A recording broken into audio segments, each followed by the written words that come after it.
Hello दोस्तों, black clover के episode की स्टार्टिंग में हमें यूनो दिखाया जाता है जो कहता है तुम ही हो जो मरने वाला है और मरते टाइम रिग्रेट करो कि तुमने गोल्डन डॉन से पंगा लिया है। इसके बाद हम जीनॉन को देखते हैं जिसकी चेस्ट में एक बहुत बड़ा होल हो जाता है और उसके मुंह से खून निकलने लग जाता है और ये देखकर लैंग्रिस कहता है ये काम कर रहा है और हम इस पर्सन को हराएंगे और क्यूलीफॉथ को रोकेंगे और कप्तान वेंजेंस को बचाएंगे। और दूसरी तरफ महल के बाहर ब्लैक ट्री मैजिक पूरे के पूरे किंगडम को घेरने लग जाता है। इसके बाद सीन बदलता है और हम वैनिका को देखते हैं जो कहती हैं मैंने सुना था कि हमारे यहाँ घुसपैठिए हैं लेकिन तुम दोनों में से कोई भी नोएल नहीं है। कोई बात नहीं, चलो आगे बढ़ो और मुझे दिखाओ कि तुम्हारे साथ लड़ना मजेदार होगा या नहीं। अगर तुम इन 8 चमकते हुए जनरलों को हरा नहीं सकती तो तुम्हारे साथ बात करने का कोई मतलब नहीं है। इसके बाद वो 2 जनरलों को उस पर हमला करने के लिए भेजती है और तभी शार्लेट उन पर briar creation magic corps hunting briar trees से उन पर अटैक करती है, लेकिन वो दोनों अपना मैजिक कंबाइन करके वहां पर आग का समंदर बना देते हैं और वैनिका उन्हें देखते हुए कहती है हालांकि मॉरिस के मॉडिफिकेशंस और मेरी कर्स की पावर की वजह से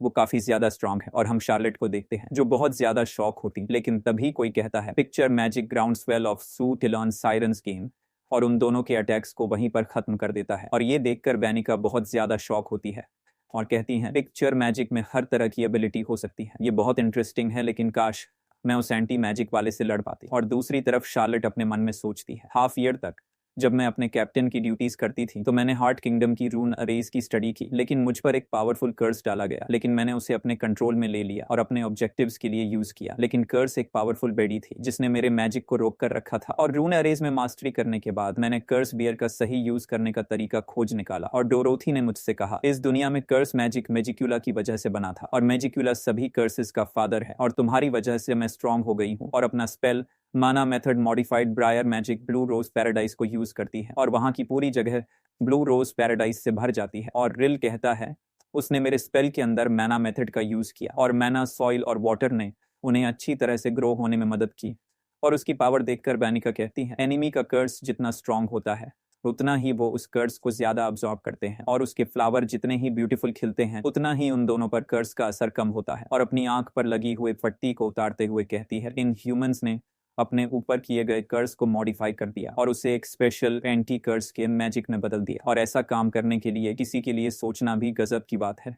ये बहुत इंटरेस्टिंग है। और दूसरी तरफ शार्लेट अपने मन में सोचती है मैजिक नाइट्स के साथ मिशन और फ्रेंडली कॉम्पिटिशन एल्व्स के रिवर्ड हार्ट किंगडम के रून अरे और अब तक सब कुछ ने मेरे मैजिक को पॉलिश किया है और उन दोनों पर अटैक कर देती है और उन दोनों की हालत खराब हो जाती है और अपनी बात को कंटिन्यू करते हुए कहती हैं ये मेरे प्रेजेंट ब्लू रोज है और ये ट्रू ब्रायर मैजिक और मैं इस टाइम ब्लू और रेड रोज दोनों का यूज कर सकती हूँ और क्वीन ऑफ ब्रायर्स में ट्रांसफॉर्म हो जाती है और अपने मन में कहती हैं मैं तुम्हें बचाऊंगी और तुम्हें दिखाऊंगी कि मैं कितनी स्ट्रांग हो गई हूँ यानी। और दूसरी तरफ वेनिका को देखते हैं जिसकी आंधी बॉडी डेविल में ट्रांसफॉर्म हो जाती है और बहुत जोर जोर से हंसते हुए कहती है मुझे अब तक का सबसे अच्छा ओपोनेंट मिल गया है और उस पर अटैक करने के लिए आगे बढ़ती है। लेकिन शार्लेट कहती हैं मैं तुमसे नहीं लड़ने वाली। उसकी बात सुनकर वेनिका कहती है क्या वहां पर कुछ नौटंकी चल रही है। और शार्लेट कहती हैं पावर का उन कांटों पर कोई असर नहीं होता जितना टारगेट पावरफुल होता है और कर्स की पावर उतनी ही ज्यादा कसकर उन्हें बांधती है। और हम देखते हैं शार्लेट के मैजिक ने वेनिका को कसकर बांध लिया था और वेनिका चिल्लाते हुए कहती है ऐसा मत कर, मुझे पता है कि हम दोनों का मुकाबला सबसे बेहतरीन हो सकता है। लेकिन शार्लेट कहती है तुम जैसी बेतुकी विमेन मुझे पसंद नहीं है और तुम्हारी डिजायर पूरी किए बिना ही मर जाओ और यही तुम्हारे पनिशमेंट है। इसके बाद सीन शिफ्ट होता है और हम जैक द रैपर को देखते हैं जो डेथ साइथ लुनेटिक स्लैश से डंटे पर बहुत सारे अटैक करता है, लेकिन डंटे खुद के हील कर लेता है और कहता है मॉरिस के मैजिक साइंस ने मेरे बॉडी की रीजनरेशन एबिलिटीज को और भी ज्यादा सुधार दिया है और सिर्फ एंटी मैजिक ही मुझे चोट पहुंचा सकता है। और उसकी बात सुनकर नच सोचता है मैंने ऐसा ही सोचा था, अगर हमें जीतना है तो हमें जैक के मैजिक पर गैम्बल लगाना होगा। जैक उन चीजों को भी काट सकता है जिन्हें काटा नहीं जा सकता। और दूसरी तरफ जैक द रैपर कहता है अभी तो हमने शुरू किया है, लेकिन डंटे उनकी तरफ हाथ बढ़ाता है और स्पेल पड़ता है gravity magic presence of the demon king और वो दोनों जमीन पर गिर जाते हैं। और नच अपने मन में सोचता है क्या जैक ग्रेविटी मैजिक के अंदर भी अटैक कर पाएगा और डांटे को रोकने के लिए अपने डेविल यूनियन मोड में चला जाता है जिसका नाम डेविल यूनियन मोड इक्विस कैरेक्टरिस्टिक टफनेस होता है। और उसे डेविल यूनियन मोड में देखकर डंटे कहता है अरे यार एंटी मैजिक लड़की के अलावा तुम भी एक डेविल के होस्ट हो। और जब नाच पीछे मुड़कर देखता है तो जैक पूरा जमीन में दबा होता है और नाच सरप्राइज होते हुए कहता है अब ये क्या है, तुम पहले बहुत ही एक्साइटमेंट दिखा रहे थे, अब क्या हुआ, क्या तुम्हारी लंबाई और तुम्हारी नजर ही तुम्हारे 2 एबिलिटी हैं। प्रेइंग मैंटिसेस के कैप्टन, बातें करना आसान है, अब तुम्हारे स्किल्स को बोलने दो। और दूसरी तरफ डंटे कहता है नहीं, और उस पर अटैक करते हुए कहता है मुझ पर ध्यान दो। लेकिन नाश तुमरत उसकी चेस्ट पर अटैक कर देता है और कहता है मैं वहां के कैप्टन से बात कर रहा हूँ। लेकिन डांटे जोर जोर से हंसते हुए कहता है अपना गुस्सा और दिखाओ और गेट खुलने तक मेरा एंटरटेनमेंट करते रहो। और नाच अपने मन में सोचता है मैं उसके साथ मुकाबला कर सकता हूँ, लेकिन मैं उसे एक क्रिटिकल हिट नहीं मार सकता और मुझे जैक को हमला करने के लिए किसी तरह से एक्साइट करना होगा। तभी डंटे जैक को पंच मारने वाला होता है और कहता है भाड़ में जाओ।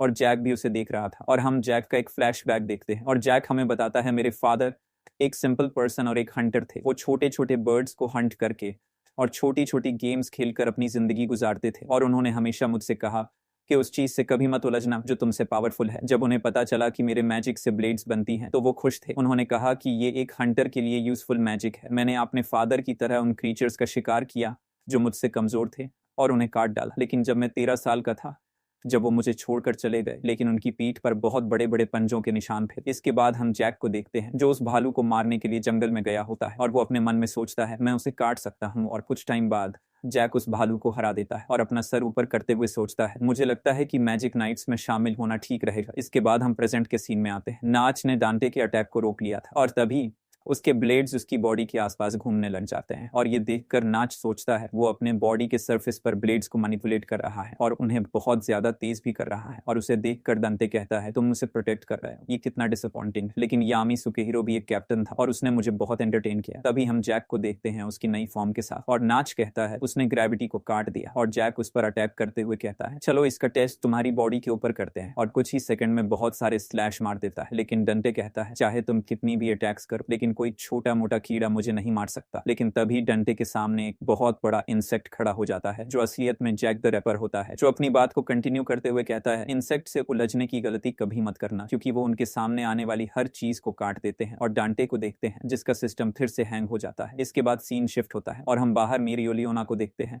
जिसने उस मॉन्स्टर को हरा दिया था। इसके बाद हम जीनन को देखते हैं जिसका भी सिस्टम हैक हुआ पड़ा था। इसके बाद हम मैजिक्यूला को देखते जिसकी लड़ाई अभी भी कंटिन्यू थी और ये सब नेच अपने डेविल के जरिए देख रहा था। और नेच कहता है मुझे लगता है अंडरवर्ल्ड का डोर ओपन होने में अभी बहुत ज्यादा टाइम है और हमारे किंगडम के सबसे ज्यादा स्ट्रॉन्ग मैजिक नाइट्स मेरी एक्सपेक्टेशन से भी बहुत ज्यादा स्ट्रॉन्ग है। इसके बाद हम जैक द रैपर को देखते हैं जो डेंट्स को बार बार स्लैश कर रहा था और डेंट्स अभी भी हंसते हुए कहता है मुझे और एंटरटेन करो। और जैक कहता है तुम चुप करो, तुम अभी मरने वाले हो। लेकिन तभी शार्लेट नाच को कुछ फील होता है और नाच तुरंत अपनी डेविल यूनियन मोड फील्स को एक्टिवेट कर लेता है और shadow magic heavens shadow second sight का यूज करते हुए देखता है और उसे कुछ पता चलता है और कहता है क्या वो मॉरिस है जिसे डायमंड किंगडम ने निकाल दिया था। इसके बाद हम मॉरिस को देखते हैं जो कहता है तो अजीबो गरीब लोगों के काम भी कभी कभी यूजफुल हो सकते हैं और मैं हार्ट किंगडम की इंटेलिजेंस का यूज करते हुए मैंने क्यूलाइफहॉथ के ट्री की ग्रोथ को तेज करने का तरीका खोज लिया है।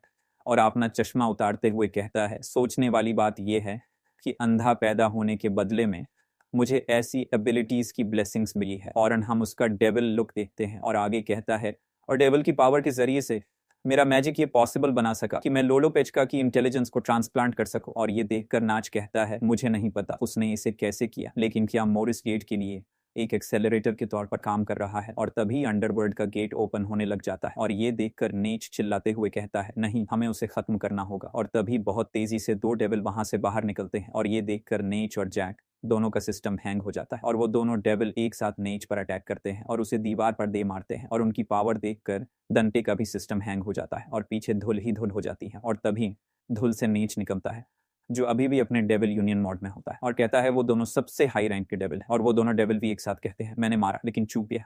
ये सब बहुत मजेदार है। हाँ, ये बहुत मजेदार है और अगले एपिसोड में हम इन दोनों डेविल्स की पावर को देखेंगे और इसी के साथ ब्लैक क्लोवर का एपिसोड एंड होता है।